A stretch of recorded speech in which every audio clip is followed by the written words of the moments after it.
Well, welcome to this week's edition of Bolton In. All thanks to the friendly staff at Palmer Bet. We absolutely love them. I'll tell you what, I love these three legends as well because they are absolutely on the ball when it comes to everything in regards to horse racing, that is for sure. We've got the jock who's about to make the comeback, hopefully in the next couple of months, Laura Lafferty. Laws, how are you, buddy?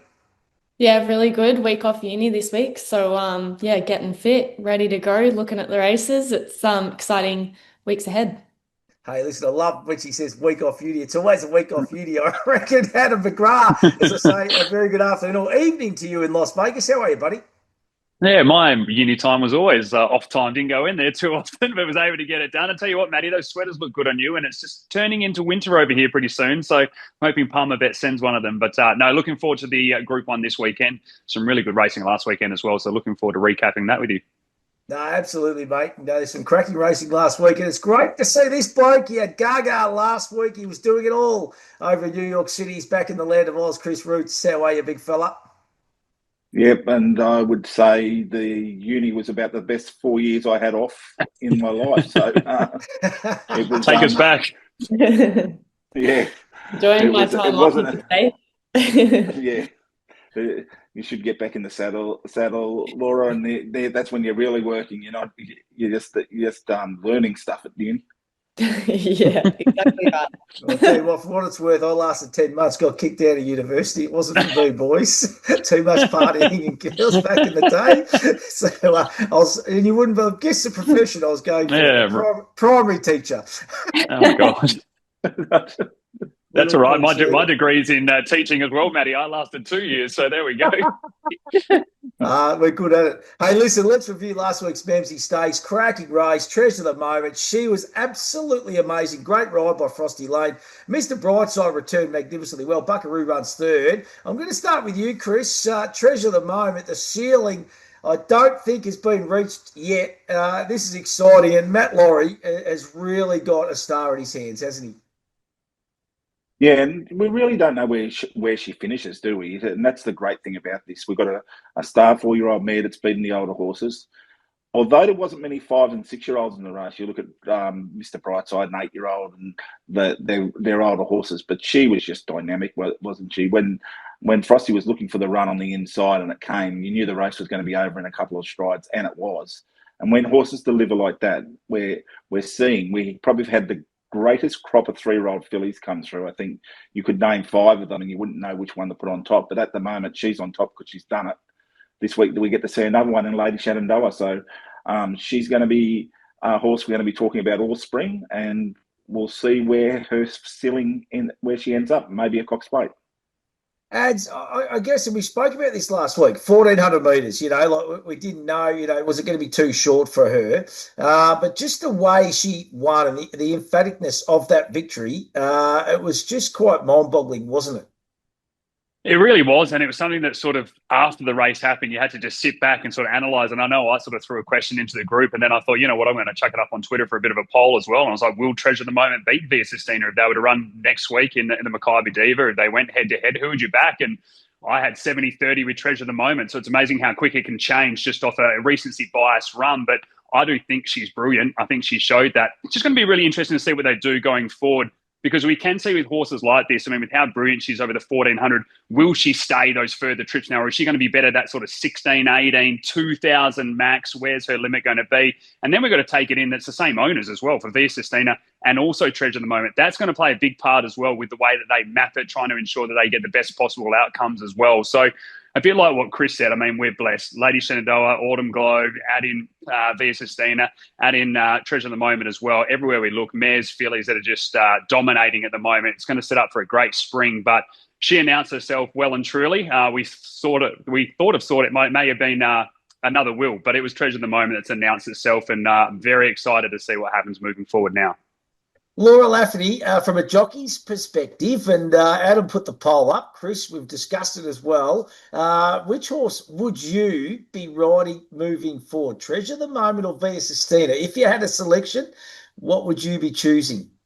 You asked me this last week as well, and I did Via Sistina because I was very interested to, I wanted to look at Treasure of the Moment out of weight for age. And we've all touched on and seen on Saturday, she proved herself, and boy, did she just run away with it too. So and the scary thing is, and like Chris said, she hasn't reached the ceiling yet. We don't know what else she can do under pressure, whether she keeps running away and gets better and better and better as the prep goes on. And over the distances too, it was interesting listening to Damien Lane on the radio as well. He thinks that sort of 2000 will be her max, and anything over that takes away her sort of electric finish. So it'll be interesting seeing what her peak distance is also. But yeah, I'd have to go Treasure of the Moment now. I'm on the bandwagon with everybody else that voted on a poll. Yeah, she did it on Saturday, and she's quite impressive. But gee, I cannot wait for Via Sistina and Treasure of the Moment to match up. Who'd be easier to lift, Laura? J-Mac or Frosty? Hey, Would you want it?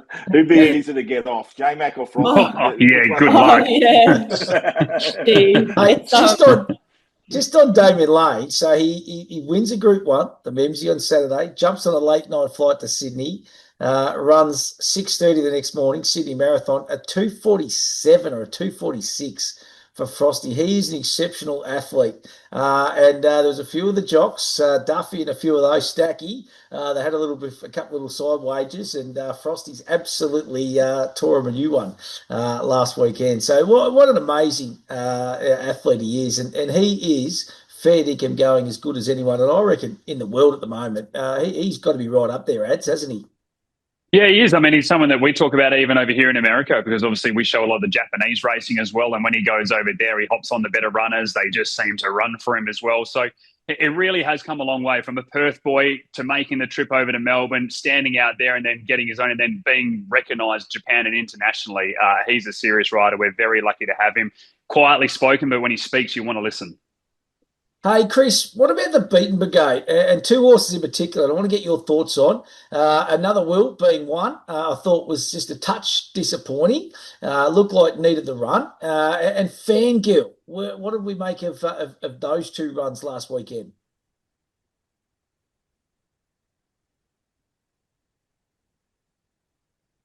Might have just lost Chris, have we? I've got Laura and Ads. You guys, Yeah. there you go, mate. You just pick up from you. You go there, mate.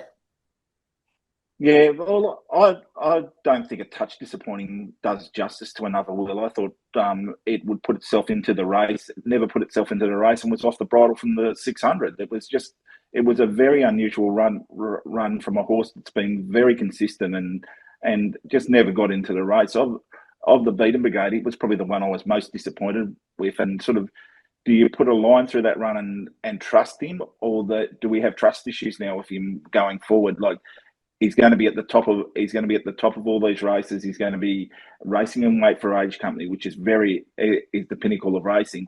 Hasn't found his level, but I think you can just give him one more. We'll see whether he comes back. See if he's better second up, and put a line through that one. And I thought Buckaroo was outstanding. I think he's going to be the horse going forward. Last year, I think he started almost favourite in the Caulfield Cup. You can just see that he's going to go through the same sort of preparation through an Underwood into a Caulfield Cup. He looked like the one you could take going forward out of the stayers that might go towards the Cups. Anything else you want to add there, Ads? No, probably just that it left me really interested too. Like, a bit like what Chris said. I mean, I mentioned that I thought this would be the time that Another Will announce herself, and I hadn't been on the bandwagon. But the one thing Jamie Mellum got off, and she said, it was really underdone. Like, I thought it might be the run, but it was really undone. It peaked at the top. Kieran Maher doesn't do that. So that's what's left. I mean, Kieran Maher's an astute trainer. This was the first up. This is a grand final. He doesn't get it wrong. So in my head, there's big, big questions. I'm not going that this horse was just underdone. There was more to that. So for mine, I'll be jumping off the bandwagon. He'll need to prove himself against these type of runners again before I start diving in there. So, yeah, I was pretty disappointed in the run. Right, if he was underdone, the market usually tells you that he's underdone. Yeah, exactly. He's very solid in the betting, and that's the problem that you look at it and you go, it doesn't add up. it doesn't. I add think they up were that many scratching their times a heads, day. weren't they, Chris? Scratching their heads, just went Yeah. with that excuse and tried to find something at home. And for mine, it was just it was a smart play by the team. But for the rest of us, that Kieran Maher, you listen to the post races and Jamie as well. I think they were as confused as anybody else. Yeah, absolutely. And the horse was 440 into kind of 390, 380. So you're right, Rootsy. It was certainly well supported and well backed. Hey, let's turn our attention to the Moir Stakes Group 1 this weekend, Moonee Valley, and the Palmer Bet market over the 1,000 metres. Barraquil, our favourite, 440, was really impressive first up. Neons, $4.40. Alabama Lass at $5. Asher at $5.50. The Emergency. Skybird at $8. Rothfire $13. Jetterbill at $13, Oak Hill 19, Arabian Summer 21, Midwest 26, Payline 26, and Golden Boom $26. Ads, I'm going to come back to you, mate. This is a wide open affair for mine.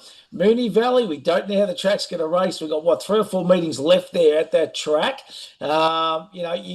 You just don't know. Is it going to be a red hot leaders track? Is it going to favour horses coming out wide? With a bit of rain around the next couple of days, how will the track be this weekend, do we think?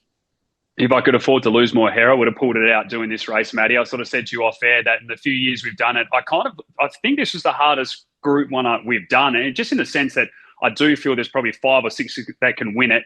And then you do have to take in the track. I mean, is it going to be red hot leaders? And if it is red hot leaders, we've got plenty of them that can burn speed. So is something going to overcompensate and run on? There's a few that are trying to announce themselves but haven't quite done it at Group 1 level. And then there's a few good horses that got the visitors' draws and it's going to make it really tough. So in the end, what I've just done is gone for the horse with what we know, and that's Barraquil. Drawn badly in this race, but has won from this draw at the track. Obviously undefeated at the track, has won 5 from 7 on a good, so ticks that. There is a bit of rain around Friday and Saturday. If that's the case, the horse handles are soft. I don't think we'll get there, but if it did, ticks that box too. Early speed, which is key, can just plant off them and then attack the line strongly. So I'm just backing in what we know and hoping that they perform again to the level that we've seen at Moonee Valley. My value bet, and probably the one that I'll play each way and go harder at, is Skybird, to be honest. 1 from 1 at the track. Really good record when first up. Has won 2 from 4. Announced herself in the Bobby Lewis when returning first up and winning that. Did the same in the Lightning. Drawn well. Johnny knows her now from that performance in the Lightning as well. And with the speed, I can see her attacking the line strongly as well. So I think it's a really tough race. I'll go with what I know, and I'm thinking Skybird runs a really big race here. Love it. Laura Lafferty, there's going to be a ton of speed on, stack of speed in this race, isn't there? They are going to go really, really fast.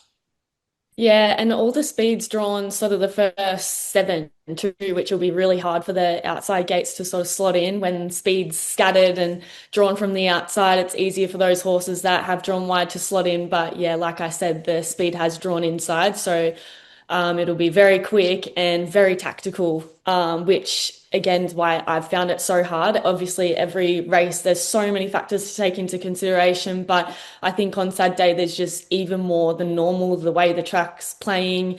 And yeah, where everyone's drawn, I thought was quite tricky and tactical. My best bet, I've gone with Graham Begg Neance. I think the market's got it fairly, done a pretty good job. It's, I think, in $5. And yeah, I've got it. It's my best bet. Tricky barrier, but classy horse. I love the 3 trials heading into it. Near faultless record for the mare and Graham Begg. I was apprenticed to Graham Begg. Very good trainer. Always peaks in spring. This is his time to shine this time of year. And when they interview him, he's very rarely really, really positive in interviews. He's just a really well-rounded individual and extremely realistic, and has a good grasp on the races, how they'll run, expectations of where his horse is at. But I thought when they interviewed him at the Moonee Valley spring launch function just the other day, that he interviewed really well and gave a really good push, which I thought was little bit out of the ordinary for Graham. So Did you know, Laura, I'm just kidding. I'm with you with Neons, my top selection. I saw that same interview, and that is exactly what I took away from it. I thought, geez, he's pretty measured normally. He is really bullish about this horse's chances this weekend. That's exactly what I took out of that interview. Didn't phase him at all, the barrier 12. So yeah, he's showing a lot of confidence. My value bet is Skybird, draws to get a good run. I think everyone's value bet Skybird this week. Brilliant first up record. Mitch is the trainer, such a hands-on trainer. And I think it really does pay off when you're getting to these Group 1 races, every 1% counts. As again, like Graham Begg, they've got boutique stables. And I think when you're getting to the top Group 1 races is, a good advantage to have. Mitch will have a really good, and always does on all of his horses, but really good, accurate reading on this horse. No, stone will be left unturned heading into Saturday. The horse will be centered in really good order, and I think it maps really well for this horse in such a tactical race. I went for a horse like Skybird as my value bet, that I think will get a good run in transit. Amazing. Neons and Skybird. That is the way I'm going for exactly everything you just said. And two or three of us with Skybird as a value bet. Chris Roots, we're going to finish with you, mate. What is your thoughts on a very, very open Moir Stakes?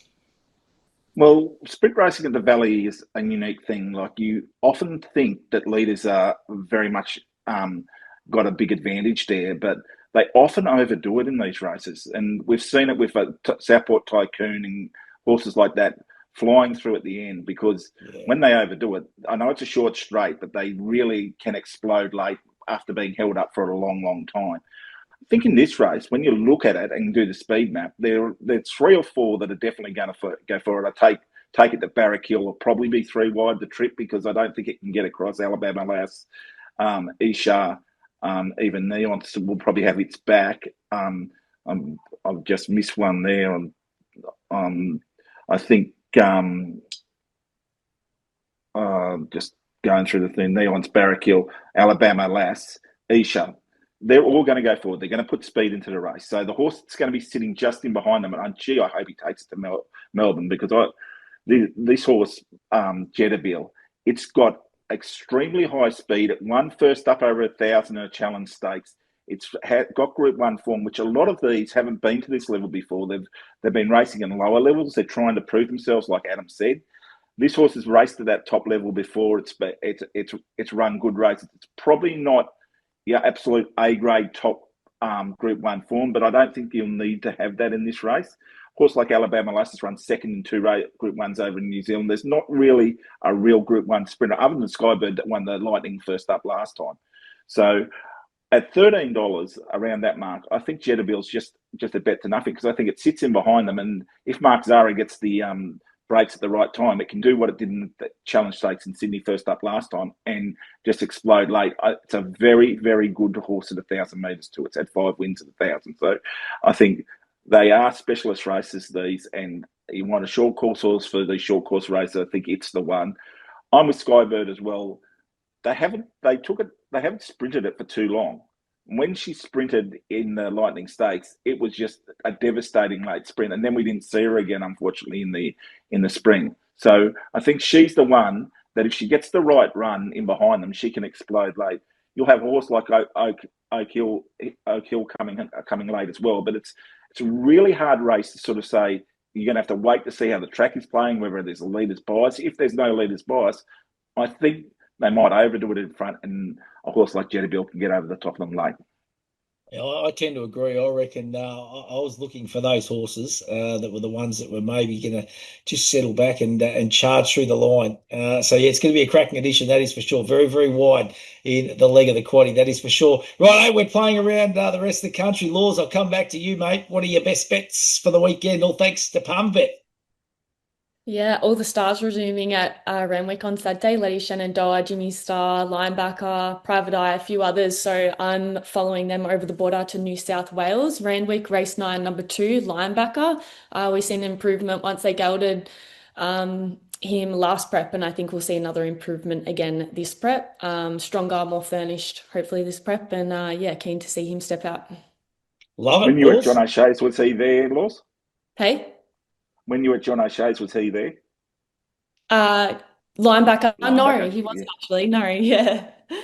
Nice horse, that is for sure. Progressive type A ads, the king of the West, mate. I thought you had it last week. Fair dinkum. I even went the early crow and the text. Didn't you? Fair dinkum. That was the biggest miles ever. I apologise, and I've learnt my lesson, and I won't be doing it again. I thought Zephan had got us. He got us a $7 win of the week before, and then I thought he was going to get us this one at about 6s too, but we lost by about a pimple. Look, race 1, number 1, Rockfest. I wasn't going to tip this horse at all because I thought it had come up really short. Its debut win It was last. It circled him. It won by 6 lengths, eased down. But William Pike's back and he rides one for Simon Miller, which is nowhere near as good, but we just know the Pike factor. So I'm hoping that they give us just above $2 here for Rockfest. Take it, run, do whatever you want to do with it. Put in every multi you can around the country. Race 8, number 1 will be my other one, Autumn Rebel. Zephyr Johnson Porters, as I said, he's looked after us 2 weeks ago. He went down in a Pimple last start. He'll ride Autumn Rebel, who was the last start winner. Darren McAuliffe is throwing him a lot of rides. They put the claim this time, so it gets in nicely with the weights, and I think it'll be hard to beat. So race 1, number 1, put it with everything, and race 8, number 1, Autumn Rebel.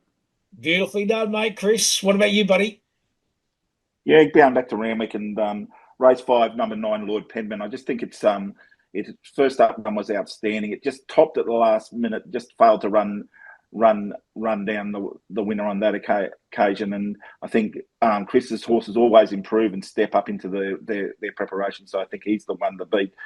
Savvy Halley's unbeaten this prep. It ran third in a second in the Percy Sykes. It's a very good filly. I think it will stamp itself here. I know it has to meet horses worse at the weights because it got a little bit of an advantage there last time in the Silver Shadow, but I think it's on its way up, and I think it'll be running good races right through this Princess Series. So Savvy Halley to win the Princess Stakes. That's race 6, number 3.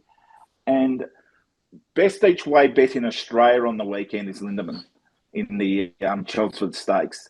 Its form first up is 8 starts for 1 placing. Its form second up is 7 starts for 3 wins, 2/3 in 2 Very Elegance and a second. So it absolutely goes to another level second up. They now ride it on the speed. There's no speed in the race. It's got the Master Nash Ruella on it. He'll go to the front and rate it as he sees fit. There might be better horses in this race, but there's no horse that's going to get more favours than Lindemann. And I think at the double figure odds, you'll get something to place, if not for the victory. I love the confidence there. Nice each way play there for Lindemann. I love it. And you three, the best in the business, that is for sure. I'm going back to the Valley. Won the big price. This horse stormed home against the bias at Warrnambool a couple of weeks ago. Steps up in grade. Big price, $26. You're currently getting $6 to run a drum. Race 2, number 8. Bonnaroo, good to see Mark Young back training horses too, and he can train. And J Mott in the saddle, I reckon a nice little play on the weekend at the Valley. And then I've got a little share in one ad. You know this horse? It's going across the border to South Australia. Good win, second up over the 1700. Steps out to the 1950. Race 2, number 1, Active Duty for Uncle Lynn's.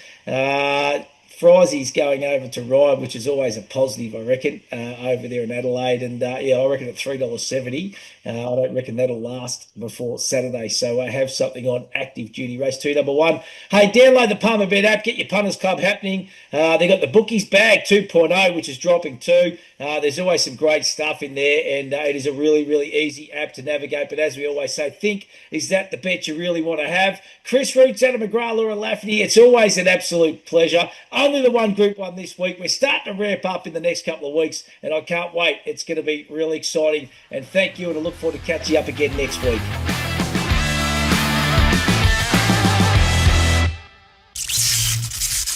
What's gambling really costing you? For free and confidential support, call the number on the screen or visit the website.